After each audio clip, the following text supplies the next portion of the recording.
It doesn't matter where you live because what I'm about to show you is available almost everywhere. Asia, Europe, Africa, the Americas, or Oceania. Almost everyone uses it every single day and then throw it away without a second thought. Some people even burn it.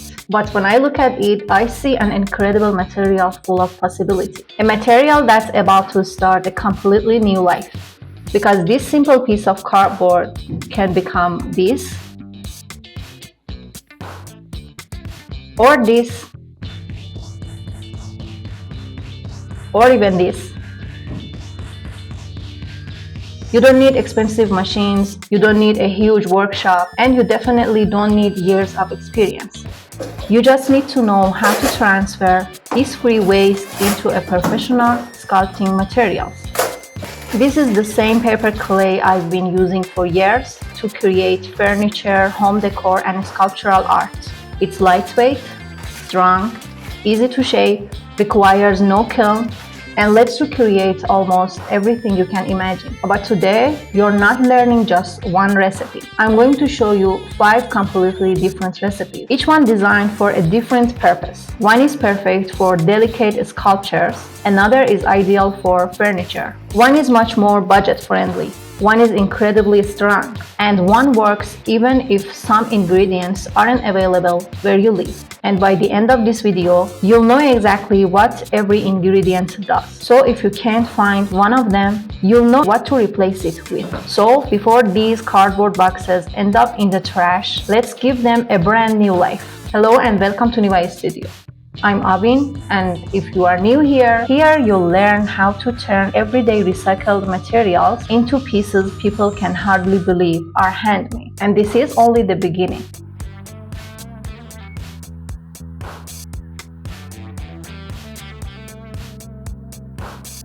Before you soak a single piece of cardboard, you need to know that not every cardboard box is suitable for making paper clay. Choosing the right cardboard is already half the journey toward making a great paper clay. The better your raw materials are, the better your final result will be. The good news is that most of the cardboard we throw away every day is perfect for this project. Shipping boxes, online delivery boxes, moving boxes, even those small scraps that usually end up in the trash. All of them can become an amazing paper clay. Even if one side is white or printed, it's usually not a problem. But there is one type of cardboard we should avoid. Cardboard with waterproof or plastic coating, like some food packages or certain detergent packages. Why? Because water can't penetrate their fibers, and if water can get inside, the cardboard will never break down into pulp. So you'll only waste your time. But wait, that doesn't mean you should throw them away. I throw away almost nothing. These coated cardboards are actually fantastic for building internal structures. Later, we simply cover them with paper clay. So here at Niva Studio, nothing is waste, only materials that haven't found their purpose yet. Now let's take a look at the ingredients we'll be using today. The first ingredient, joint compound powder or ready-mix joint compound. Next, wood glue or any good quality water-based adhesive. Then we have wallpaper paste powder. You'll also need a few measuring containers. Keep some salt and plastic bags ready for storing the clay when we are done. A drill with a mixing paddle will make blending the soaked cardboard much easier. Using a bucket with a lid or any tall container. You'll also need a large container for combining the ingredients and kneading the clay, a cloth bag for squeezing out excess water from the cardboard pulp, and a pair of gloves. Oh, and before I forgot, sawdust is one of the ingredients too. But let me make one thing clear right from the start. We are not putting all of these ingredients into a single recipe. Instead, I'll teach you 5 different formulas and show you exactly what you can substitute if an ingredient is unavailable or simply too expensive in your country. Now it's time to tear the cardboard into pieces. They don't have to be tiny, just small enough to fit comfortably inside your bucket. If cutting dry cardboard feels difficult, simply spray it with a little water. Just a few minutes, you'll notice how much easier it tears. I'm doing this dry because I'm filming and I don't want water splashing all over the studio. Slightly wetting the cardboard makes the whole process much easier. Now place all the cardboard pieces into a bucket. First, remove anything that prevents water from reaching the cardboard fibers. Tape, labels, staplers, greasy areas, moldy sections, and anything else that blocks water absorption.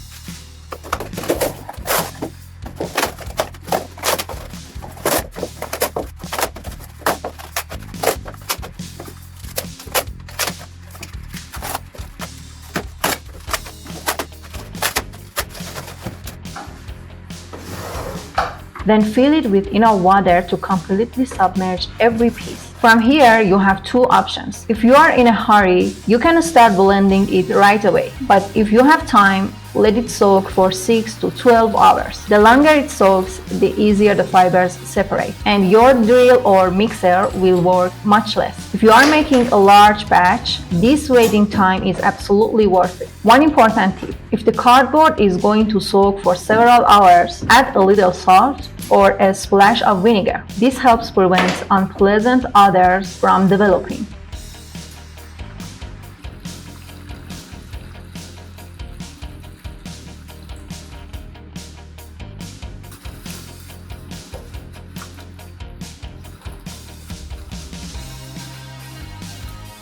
Now we get to one of my favorite parts, breaking the fibers apart. I'm using a drill with a metal mixing paddle. It works incredibly fast, especially when you are processing a large amount of cardboard. But if you don't have a drill, don't worry. An old blender or an immersion blender can do the job as well. Just one favor, please don't use the same blender you make smoothie with. Cardboard is made from recycled materials. It's not food safe. So keep a separate set of tools just for your workshop.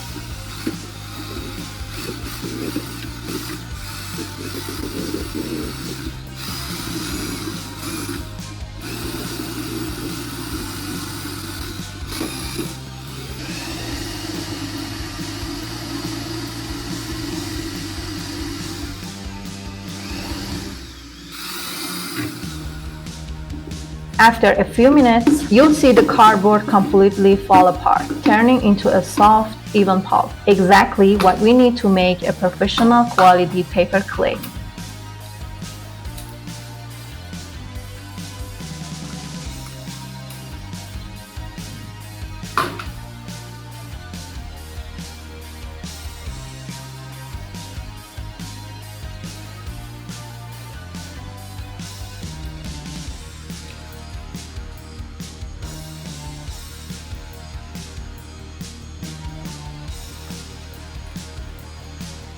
Now it's time to remove the excess water from the pulp. This is one of the most important steps in the entire process. If the pulp is too wet, you'll end up using far more glue and filler than necessary. And if it's too dry, the ingredients won't blend together properly. So our goal is to find the perfect balance. I'm using a thick fabric bag.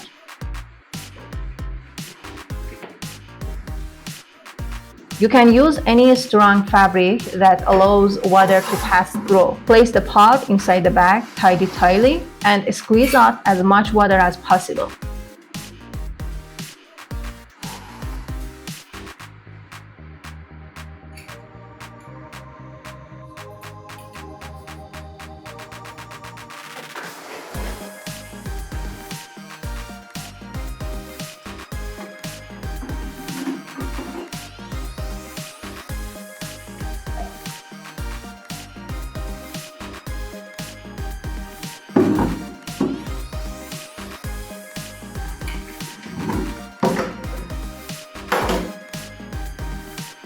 If you're making a large batch, instead of squeezing it with your hands, use your body weight instead. It's much faster and it saves a lot of energy.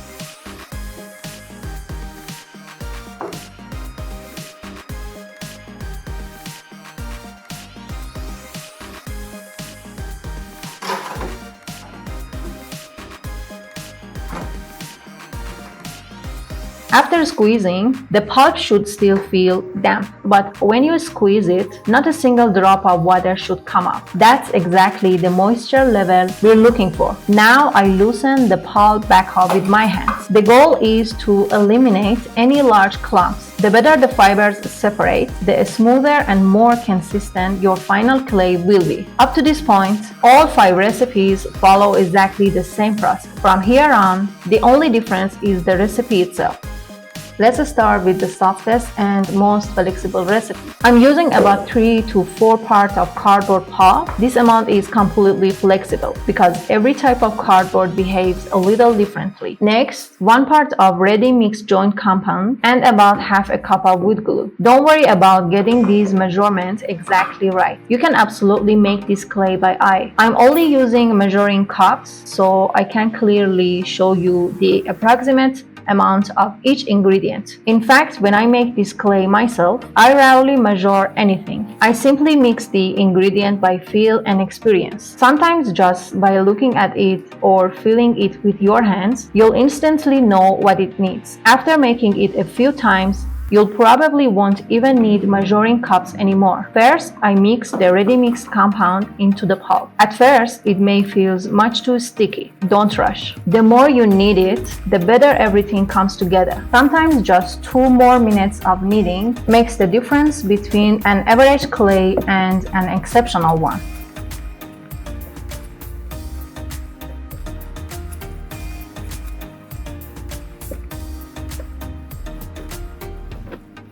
If your glue tears like mine did, that's completely normal. Just replace it and keep going. And if you're not wearing gloves, apply a little petroleum jelly or Vaseline or a thin layer of oil on your hands. Once the joint compound is fully blended into the cardboard fibers, it's time to add the glue. I never pour in all the glue at once. I start with about half, knead it well, then I check how the clay feels. Sometimes that's already enough. Other times it needs just a little more. That's exactly the kind of thing experience will teach you. No recipe can replace what your hands can feel. If the clay sticks too much to your gloves while kneading, don't judge it too soon. Give it a few more minutes because as you knead, the fibers, glue, and compound gradually become one unified material and the texture changes dramatically.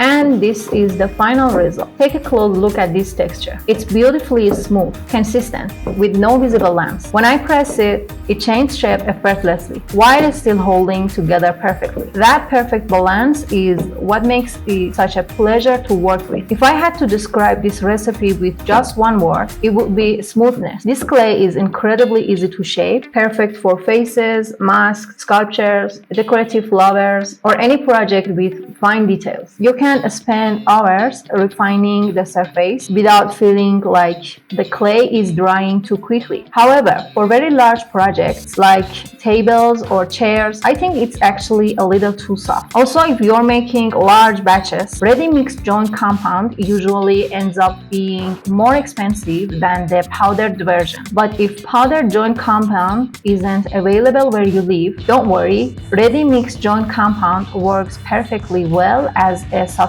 recipe too, but I personally prefer the next recipe. Recipe number 2 has a completely different personality. It's less soft but much denser, and it's exactly what I use for building furniture. For this recipe, I'm using 3 to 4 cups of cardboard pulp, 1 cup of joint compound powder, and about 1 cup of wood glue. And once again, these are approximate measurements. No two types of cardboard behave exactly the same. Even glues from different brands can have completely different consistency. That's why instead of memorizing measurements, learn to read the texture of your clay. First, I add the joint compound powder to the pulp. At first, it might seem like these materials don't want to mix at all. That's completely normal. The powder still needs time to absorb moisture from the pulp. Just keep kneading. Little by little, you'll see the texture completely transform. Once everything is well combined, I begin adding the wood glue, but not all at once. I start with half, knead, then I add the remaining half. This gives you much more control over the consistency. If the clay already feels cohesive, there is no need to use every last drop of glue. Great paper clay is all about observation, not about adding more ingredients.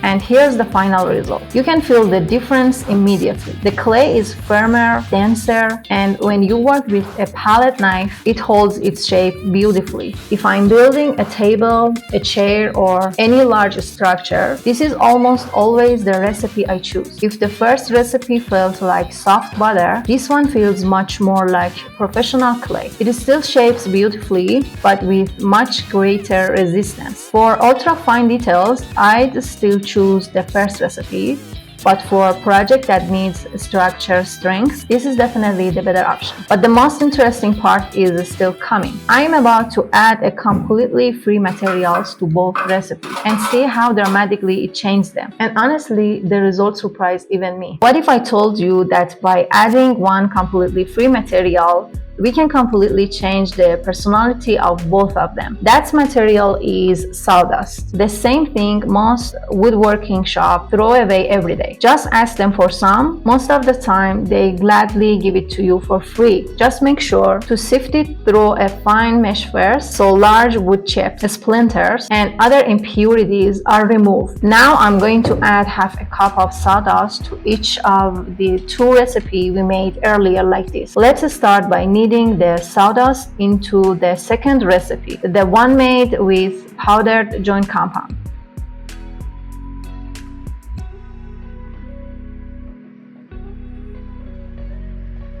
Then I knead everything together again. You can feel the difference almost immediately.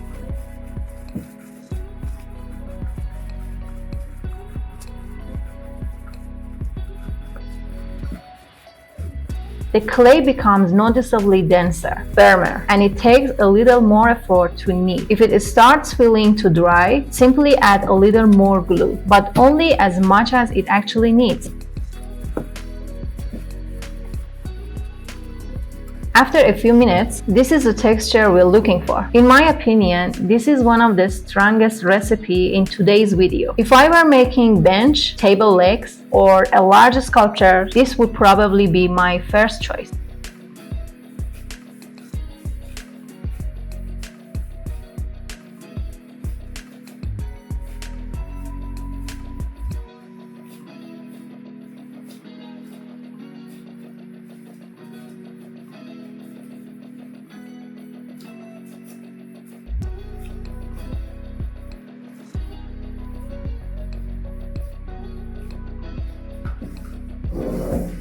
Next, I'm going back to the first recipe, the softer one made with ready mixed joint compound. But this time, the result is completely different. Because this clay started out much softer, it's still very easy to knead, and it keeps that beautiful smoothness. But now, it has an extra advantage, the smell of wood. If you don't like the smell of wet cardboard, you'll probably enjoy working with this version much more. The sawdust masks most of that cardboard odor, making the whole workspace feel much nicer. This clay is still lightweight, still soft, and still very easy to shape. I think it's perfect for wall art, lamps, masks, and decorative sculptures. There is one important thing to remember. The more sawdust you add, the more glue your clay will need, because sawdust absorbs part of the adhesive just like cardboard does. So always add your ingredients gradually. Give the clay time. Let the material tell you what it needs. But you still haven't seen the most affordable recipe yet. A recipe that can reduce your cost dramatically on large projects. Before we make the final recipe, let me ask you something. If you want to build a large table or several pieces of furniture, which ingredients do you think would cost the most? In most countries, wood glue. And that's exactly why I'm going to show you a much more affordable alternative, wallpaper paste.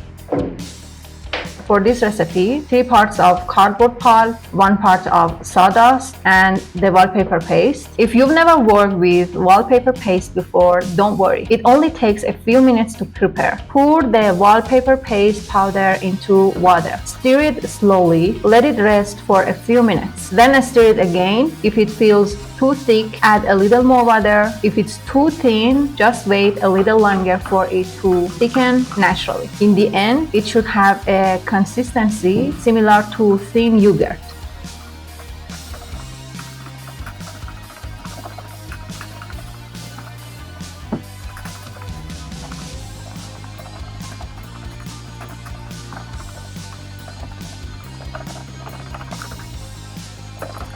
First, I combine the cardboard pulp and the sawdust.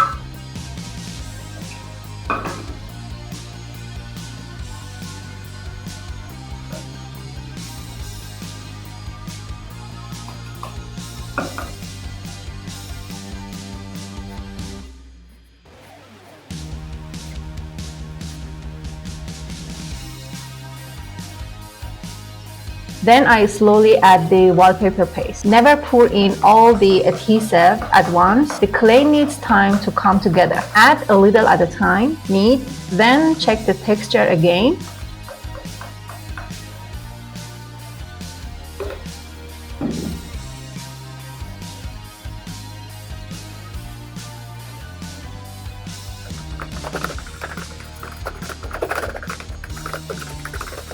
And here's the result. It's amazing that such an inexpensive adhesive can produce a clay like this. It shapes beautifully, it's easy to knead, and it's incredibly cost-effective for large projects. Sometimes I use one extra trick. If I want the clay to feel softer and easier to shape, I add about 2 tablespoons of ready mixed joint compound. This step is completely optional, but the difference is definitely noticeable. The clay becomes softer, easier to work with, and capture fine details much better.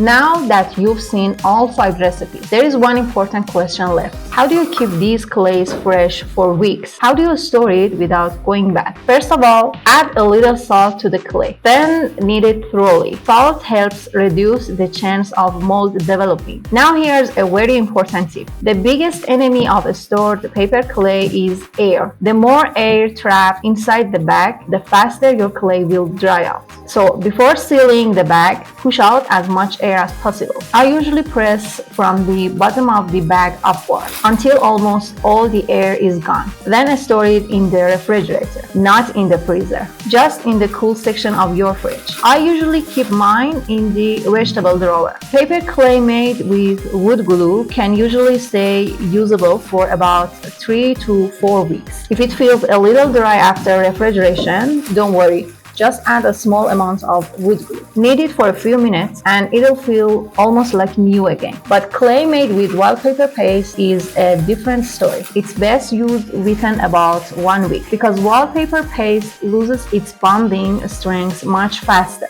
Before we finish, I want to teach you the most important lesson in this entire video. Memorizing recipes isn't what matters. Understanding the ingredients is. Once you understand what each ingredient actually does, you'll never depend on a single recipe again. I've summarized all the recipe on this board along with the strengths of each one and the types of projects they're best suited for. Feel free to pause the video here and take some notes if you'd like. Before we finish, let me show you how to substitute any ingredients if you can't find it where you live. Whitening powder, powdered joint compound, and ready-mix joint compounds all serve a similar purpose. They make the clay smoother, easier to sand, and improve its workability and ability to hold its shape. So whichever one you choose, the results will be very similar. Just keep in mind that powdered filler usually require a little more glue, while ready-mix joint compound already contain moisture and binders. So you'll need less glue overall. Glue. For the adhesive, you can use wood glue, traditional wallpaper paste, PVA glue, or any other water-based adhesive. Any of these will work as a binder. But in my experience, wood glue gives the best results because of its ideal consistency. It helps the clay stay usable for longer. It's colorless, odorless, blends beautifully with the other ingredients, and provides excellent adhesion. However, if wood glue is expensive where you live, especially when you're making large batches, don't hesitate to use one of the other water-based adhesive instead. And finally, sawdust. It's completely optional. Like cardboard, it acts as a natural filler, and it also replaces the smell of wet cardboard with the pleasant scent of wood. It also makes the clay denser. But if you add too much, you'll need more glue to keep everything properly bonded. See, this wasn't just another paper clay recipe. My goal was to teach you how paper clay actually works. From today on, no matter where you live, no matter what materials you can find, you'll be able to create your own perfect recipe. If this video changed the way you look at cardboard, please support it with a like. It helps YouTube share this tutorial with more creative people. And if you'd like to learn how to turn this clay into unique home decor, make sure to subscribe to Nima Studio. Here you'll learn how to transfer the simplest recycled materials into lasting works of art. I'm Avin, and I believe the true value of a material isn't what it is today, it's what it has the potential to become tomorrow. Until next time, stay creative and stay green, and never throw a material away before discovering what it can become.